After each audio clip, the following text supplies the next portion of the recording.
জোৱাই হিচাপে বৰ ভাল, মা দেউতাক একদম পতাই ৰখাত বৰ ভাল, বিৰাট ভাল।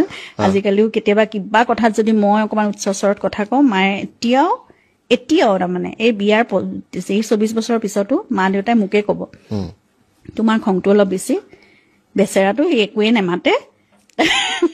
মাহঁতৰ আগত মোৰ আগত একো নকয়, কেতিয়াও নকয়।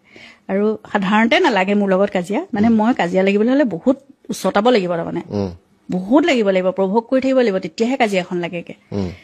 আৰু মা দেউতাক মানে তুমি আগতে গোলাঘাটত যেতিয়া আছিলে খুব ভাল পায়, তালৈ গৈ পেলাই আচলতে পৰিৱেশটো ভাল পায়, তোমাৰ ডাঙৰ বাৰী পুখুৰী আছিলে, বা গাঁৱলৈ গৈও ভাল পায়। বহুত আগতে মানে একদম জোতা চোতা খুলি গাড়ীতে সাজো, তেওঁ একদম গাড়ীৰ পৰা খালী ভৰিৰে নামি বাৰীখনলৈ প্ৰথম সোমাব, দেউতা কি কৰিছে, কি গোটাই থৈছে মোলে, কি হেৰি কৰিছে, বৰশী চৰশী লৈ পিছফালে পুখুৰী বৈ মাছ আহক নাহক মুঠতে বৰশী টোপাই দিনটোৱে থাকিব লাগিলে।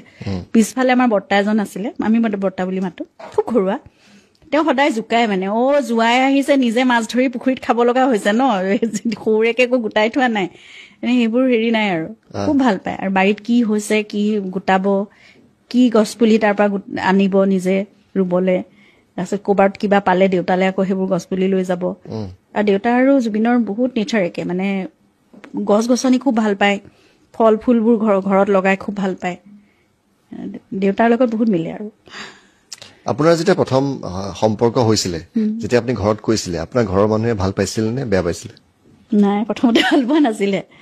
তাৰমানে মইতো পঢ়িবলৈ গৈছিলো বম্বেলে, আৰু দেউতাই সেই কথাটোতে খুব হেৰি পাইছিলে, মানে পঢ়িবলৈ পঠাইছো, ছোৱালীজনী পঢ়ি আহিব লাগে, ৰিজাল্ট ভাল কৰিব লাগে, সেইটোৱে কথা। মানে মোৰ ওপৰত বহুত আশা আছিলে আচলতে, আৰু দেউতাই মানে মোক মানে বেলেগ ধৰণে মানে ভাবিছিলে আচলতে। খুব একাগ্ৰতাৰে মই কাম কৰো, খুব নিষ্ঠা, এনেকুৱা ধৰণে সেই কথাবোৰ ভাবে। আৰু মা দেউতাই যি বিচাৰে মই সেয়াই কৰিম, তেনেকুৱা ধৰণেই কথাবোৰ ভাবিছিলে। তাৰপিছত সেইকাৰণে মই যেতিয়া এটা মানে ল'ৰা এজনৰ লগত মোৰ চিনাকি হৈছে, সম্পৰ্ক এটা হ'ব পাৰে, তেতিয়ালৈকে হৈছে বুলিও গম নাপায় দেই। আমাৰ ঘৰলৈ আহিছিলে, তাৰমানে জুবিন আহিছিলে মোৰ জন্মদিনত, ভনীয়েক 2গৰাকীকে লৈ, চংকি আৰু পামী 2জনী আহিছিলে, তাৰপিছত 2জন তেওঁৰ কাজিন আহিছিলে।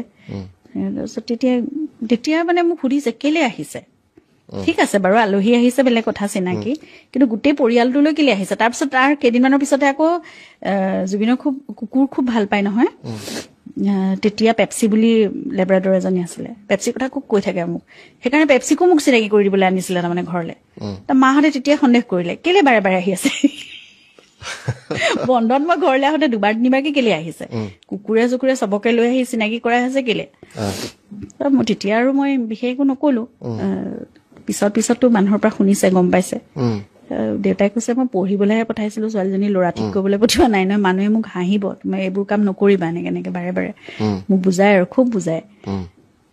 মই ভাবিলো আৰু যে পঢ়া শুনাটো মই ভালকে কৰি দিলে পিছত আপত্তি নাথাকিব, সেইকাৰণে সময় লৈ মানে আমাৰতো কোৰ্টশ্বিপ বুলি যিটো কয়, আৰু সেই সময়খিনি বিয়াৰ আগত আমাৰ 6 বছৰ মানে আমি আছিলো সম্পৰ্কত। তাৰপিছত মই মাষ্টাৰ শেষ কৰি তাৰপিছতহে তেওঁলোকৰ ঘৰৰ পৰা বিয়াৰ প্ৰস্তাৱ আহিছে। আৰু